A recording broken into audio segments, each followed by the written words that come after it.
Hello po mga ka-truck Subic TV ko, SBMA. Yan, nandito na naman po ang inyong lingkod.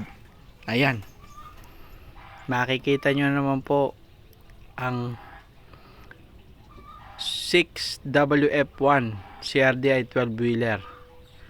Ayan, meron din po tayong inline at susunod na po yon. By the way, ayan po ay yung isang 12 wheeler natin na deposito na sa atin, na reserve na.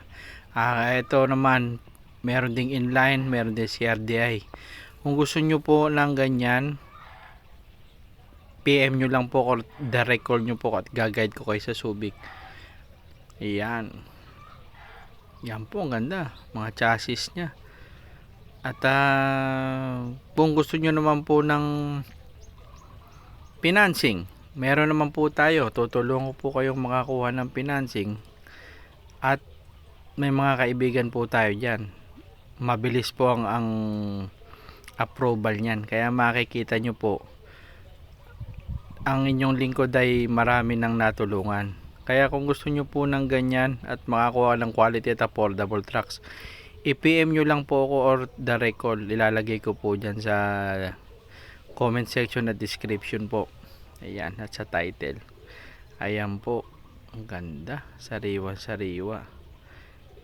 Pwedeng as is, pwedeng fully recom po yan. Makikita nyo po.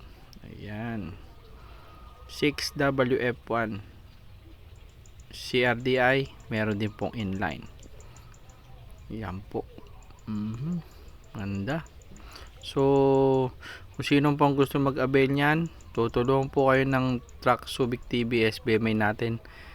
Tawagan nyo lang po ko at makakaasa kayo. Direct po tayo. At i-guide ko kayo sa Subic at makakuha ng truck. Ayan, sariwan-sariwan chassis. At ang makina napakaganda po. Kaya direct lang po tayo. Ayan, chrome face po yan. Ayan, kung gusto po ng 12 wheeler 6WF1 inline, PM nyo po ako. God bless po.